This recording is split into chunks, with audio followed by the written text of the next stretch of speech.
Welcome to this very special edition of the KAJ Masterclass Live, the show which ensures that you profit from your time spent here with experts, either through their industry insights, information, or simply learning from them.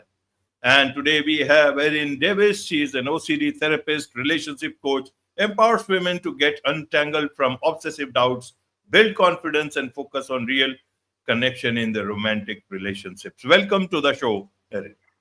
Thank you so much. I'm very excited to be here. It's the first time I've been You are, live, so this is fun. you are welcome. You are welcome to the show. Welcome to India in this online form, Erin. And I'm sure not just in India, but a lot of people across the globe will benefit from what we are going to talk right now. We'll discuss with you about how one can break free from relationship doubts. Not break from relationship, but break free from relationship doubts. We'll talk about all this. But before that, Erin, let's understand a bit more about your journey, your background, so that people know who they are listening to. Okay, awesome. Yes, with relationship doubts, it's something that I've even experienced in my own life, and I feel like a lot of women go through the same thing. We are told that we're clingy or we have attachment issues when really there's a lot of anxiety and a lot of what I call and have now discovered obsessive doubt, which is when you have information, but you still don't believe it. And so for me, I went through a lot of bad relationships until I found my husband. But even then, I struggled with my own self worth and value. And it wasn't until, I really just had this epiphany, and my husband told me like things have to change. And so I would say in the past 5 years, I've been on that healing journey, and things are so much better now. It's like better than they ever were before. And I've been happily married for almost 16 years now, but it was really in the last 5 years that I've been putting in some strategies to really help myself be more present in my marriage, have a more fulfilling and deep connected love. And I'm ready to share that with other women. Absolutely, absolutely. So first, let's understand this whole issue itself. Means when you talk about doubts, uh, there can be any number type of doubts. So help us understand what are these doubts, and then you talk about obsessive doubts. How are these two different? Yes. Well, first of all, I think women get themselves caught up in this comparison loop, and I call it comparisonitis. Where you're looking at social media and you're thinking, why is my relationship not like that? Why can't I have a partner like that? Or why can't I be that type of wife, girlfriend, whatever you want to call it? And for the doubts, we all experience doubts. Like, that's understandable. We start to question, you know, what would it be like if we got married, right? So let's say with that example of what if we got married, it's reasonable to feel that way. But what becomes a problem is when you start to have like a lot of anxiety over it, and you start to question every little thing about your relationship. And so those obsessive doubts are like very constant. It's almost like you can't find freedom from it. And you have information telling you that your partner is good to you, you are compatible. And a lot of times, women, we get a Hollywood version of what relationships should be like. Like, we should be feeling in love 24/7, or we should be 100% compatible with our partner all the time, or we shouldn't be fighting, we shouldn't have disagreements. And that is not at all true. And so, with the obsessive doubts, when you start to have a disagreement, you start to feel like, oh, maybe this isn't the relationship for me. And in fact, 70% of divorces are initiated by women. And so I'm definitely on a mission to not only help married women stay in their marriage, but to help the single women find their true love and to really enjoy that commitment for a lifetime. Absolutely, Erin. So, why only women? Why do we talk about women having this doubt? Means men are also human beings; they have also made in the same way. But we talk about women mostly. Why not men? Don't they have doubts about the relationship?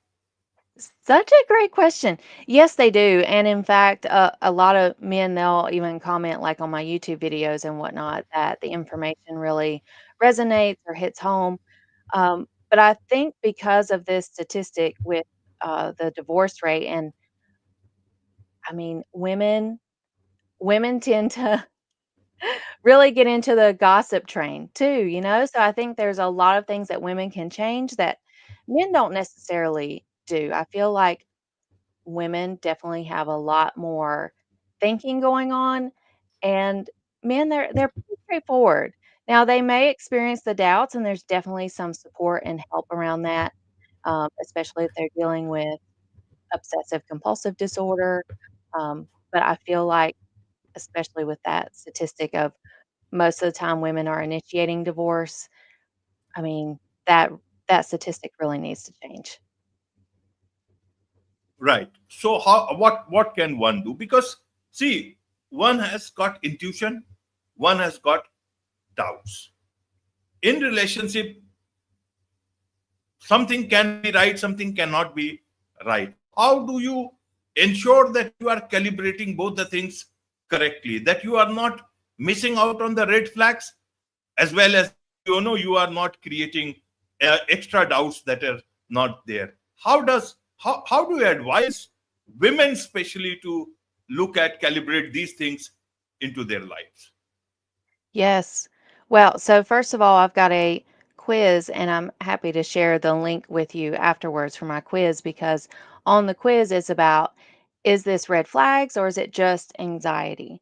So, at least in my situation, I noticed that I had a lot of false narratives going on, like feeling like I wasn't loved or I wasn't enough, and none of that was true. But whenever you're looking from a lens of that negativity or things that just aren't true, first of all, that's going to set you up for failure. That's going to set you up for your own relationship sabotage. So, what I first of all encourage women to do is to look at the evidence. What is in the here and now? What are the facts? Because it's very easy for our brain to go down that worry path and get stuck there because our brain is very fascinating at creating stories, and we tend to get attached to those stories. And so that's where I help women start to get untangled from those stories and start to come into the present moment, the here and now, where there is actual evidence for their love. So we're not going off of the what ifs, because if it starts with a what if or a maybe, it's probably an obsessive doubt. Absolutely. So, in terms of, understanding oneself, how can a woman uh, observe things around her and understand whether, okay, this is something, that I need to be concerned about, that actually, this is something not happening, but I feel like, that there is something happening, and that can lead you to some OCD relationships spin out. How do I make and Mhm. understand whether I am having genuine concerns, or I am getting into this OCD thing about relationship? Right, right. Okay, so the difference between genuine concerns and OCD, one little trick that I like to encourage is ask yourself, what would 100 other people do? And that can kind of give you a clue of, well, would 100 other people feel the same way, or would they probably go a different direction? So that can already clue you in on, is this reasonable or is this an obsessive doubt? Now, the other thing, like in the therapy world, like the clinical medical model, we say that OCD is showing up whenever you are spending at least more than an hour each day. And that's really not a lot when you think about it, because we're in our mind, like all day. But if you are spending more than an hour a day on these what if thoughts or the maybes, and you're also finding yourself in this repetitive cycle, that is a big clue that you might be dealing with OCD. Because in general, like I was mentioning earlier, it's reasonable to have, some concerns or worries. But if you're feeling anxious and like these thoughts are stuck on repeat, then you might be dealing with OCD. Absolutely. Before I come to the solution part here, what is it that what can be the role of men when their partners, their family members, wives, they go through these things? Means should they just keep quiet, keep watching, answer all the queries, or there is a particular role that they can you know play here? Yes, yes. So great of a question because, oftentimes the partner, they're not meaning to, but they're accidentally encouraging the cycle because they're answering every question. And I get it, they're trying to help their partner feel better. But if your wife or girlfriend, fiance is dealing with OCD, what would be more helpful is to get with an expert who understands this obsessive loop and start to learn those strategies to help undo the cycle. So, for example, one thing I like to suggest is have a notebook. Have a notebook on like your dining table, your kitchen table, and you're going to write down all of those questions that your partner asks on repeat. And you're going to write down those questions with the answers. And so when your partner comes and asks like, "Do you love me?" Like of course I've told you a million times I love you. You know? So you're going to write that down in the notebook and when they come to you and ask, "Do you love me?" you're going to encourage them, "Go check the notebook." Because the answer hasn't changed. And see, that's the thing about OCD. It's looking for a loophole. It's looking for that little bit of variation to be like, aha, I knew you didn't love me. But that's not at all how your partner feels. And, honestly, I would say one of the biggest obsessive doubts I've seen from women is worrying that their partner is cheating on them when the man isn't cheating. He's not. And he's even said, I love you. I'm committed to you. I'm not cheating. And so it kind of starts to create this disconnect, right? Um, so once, there is reasonable information, they've had a conversation, the man is not cheating, it's important for him to then stand in that arena when, the girlfriend comes and says, I think you're cheating on me. He can calmly respond and say, I love you. I think this is your anxiety talking, or I think this is your OCD talking. And you can, again, write that scenario down in the notebook. Go check the notebook because the information hasn't changed. Absolutely. So it looks like, the partner has to almost act like a therapist. Then you are not living a relationship here. You are almost donning the role of a, therapist. So what is the best way for the partner to do? Should he continue to act like a therapist or go to an actual therapist? Because it can be also, very much uh, taking away from the man himself because he has got other works to do. He has to take care of things outside, manage the household, Yes, everything else. And they are also looking for things from a relationship, always not, putting, becoming a therapist. Nobody wants to do that. exactly. And it can feel like a lot of work. And that's where relationships don't last or marriages don't last because of this anxiety. I mean, it doesn't feel good to be constantly questioned or feeling like you're being interrogated or like you're going to be on this continual pattern of answering the same question each day. And what tends to happen, first of all, the person who is suffering from these obsessive doubts, it's like they go through seasons. Like there's good and bad seasons of like they'll be asking a lot of questions continually and then they're good for a while. So it's kind of easy to get fooled into thinking, oh, we're on the other side. She's over it now. But that may not be the case because once those obsessive doubts find a new way in, then you're in trouble. And it's always trying to find a way to come back to the front and center, to center stage. So, for the partner, for the man, it would be helpful for them to have a therapist who clearly understands this obsessive doubt cycle, because the type of therapy or the type of coaching that you get is very different from just your regular talk therapy or just talking about anxiety.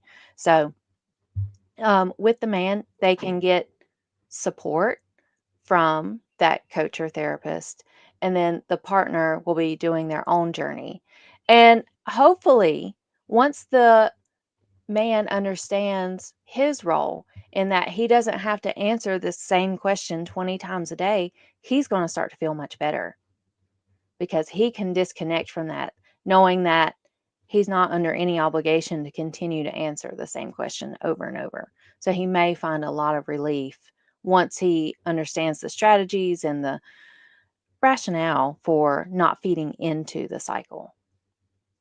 Absolutely, Erin. Sometimes, a lot of uh, women can be tempted to go to their own friends about things, girlfriends especially, whatever group of friends you have got. And they may look at things only from your perspective. And many a Yeah. times it can add to your doubt cycle.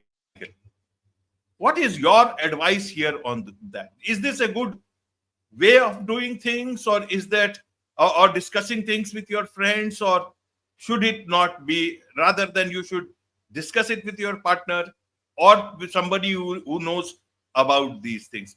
What's your observation on this? Yes. I mean, again, such a great point because so often it's easy for women to talk about their partner with their friends. And like you're saying, it's only a one sided conversation. They don't see the whole story. And that's also feeding into that obsessive loop, into those false narratives. And so I don't recommend talking to your friends about your relationship unless it's something positive or uplifting, because in a way, the man will feel betrayed, and that doesn't create healthy connection either. So I highly recommend that women talk to an expert about their concerns. And if then the expert's like, we really need to work on this or these are red flags, bring the partner in, because it's truly not fair to the man to only take the woman's side of the story. You really need the full picture. And then from there, the expert could likely see, oh, there's a lot more going on here than just, a worry about him cheating. Like, no, it's this woman is dealing with obsessive doubts. But yeah, talking to your friends is only going to feed that. Um, so I don't encourage that. Absolutely. And so that brings me to your peace method. What is this peace method of yours that can help in this whole situation? Yes. So with my peace method, this is something that I have personally developed from my own experience, just professional and personal life. And this peace method is evolving as, we all, I mean, as I'm evolving as a person. I mean, our growth doesn't stop just when we become an adult. So with my peace method, it's essentially 5 reminders um, that, I mean, I encourage myself to do on a regular basis, if not daily. So, with the PEACE method, it's an acronym, and the different steps are perceiving anxiety as separate from yourself. So, this anxiety is trying to rob you of your joy. This is not who you truly are. The E is embracing connection, because a lot of times we can feel afraid to fully connect. And so, I encourage myself and the ladies I work with that it's okay. Like, your partner isn't leaving you. They haven't suggested that they're leaving you. So embrace it, enjoy it. The A is accept uncertainty, because a lot of times we want guarantee, and nothing in life is guaranteed. So accept the uncertainty and move forward anyway. C is communicating authentically, kind of like what we were talking about earlier. Just be real, but don't gossip. Don't do the negativity. And then E is engaging in daily practices. So those things that help you feel well, maybe that is movement. Maybe that is spending time with your partner. Maybe that is doing some spiritual practices. So whatever those daily things are that help you feel well, that's what you need to do. Maybe it's prayer, you know. It all depends on the person, but this peace method has personally helped me grow as a person and grow in my marriage and have a much deeper love connection with my husband. Absolutely. One more thing I wanted some more clarity on that is that in such situations, either men or women, but women, if I understand, it's more they seek a lot of reassurances. They We can do. call it validation also in whatever, whether doubts or good or bad thing, whatever it is. At that point in time, men tend to say yes, validate things, even if they are, until unless it's such a thing that you have to clearly say it's not like that. But generally, it is yes. And about Yes. especially about reassurance. And then you talk about that, reassurance seeking can actually hurt a relationship. So Yes. what is what is the right thing to do here? And actually, again, if it is hurting a relationship, then should men say no, don't give validation, don't give reassurance? But then that's what relationships are for. You give reassurance. Help us understand about this dilemma. Oh, yeah. Yeah. And I would say the key difference with reassurance is if you've answered this question already, especially within the past 24 hours. So don't change your answer. And I encourage you just to respond with, I've already answered that, so that you're not feeding into the cycle. And the other thing I wanted to mention about OCD, OCD can be such a debilitating condition. It doesn't show up just like a traditional hand washing or organizing. It can show up with religion. It can show up with, thoughts of worry of harming someone, but in relationships, it can also take different shapes and colors and sizes of like, are they cheating on me? Are they going to commit to me? Are we compatible? Do they love me enough? Are we going to be Oh, what gets me is like when they feel like they have to be passionate about one another like 24/7. Um but anyway, 1 in 40 people experience OCD, and women are 1.6 times more likely than men to have OCD. And so, in total, 1 in 40 may not sound like a lot, but when you consider the entire global population, that's as many people that live in Houston, Texas. So, it can be quite a lot. And most people don't even know they have it. They just think, oh, I'm clingy, or I have attachment issues, or I just have trust issues. No, my friend, you might be dealing with OCD. Absolutely. There's so much to learn about all these things, and that is where the solution is. One of the things is your coaching program, Obsess Less, Love More. What does it mean? Yes. Yes.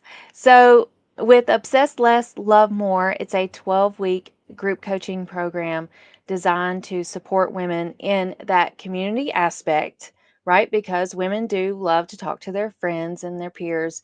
And this is a helpful, structured, and expert guided way to help bring healing around your relationship. And we talk through the peace method. I've also got a whole set of uh, guided instruction for each week where we meet for 90 minutes. We've also got the community aspect.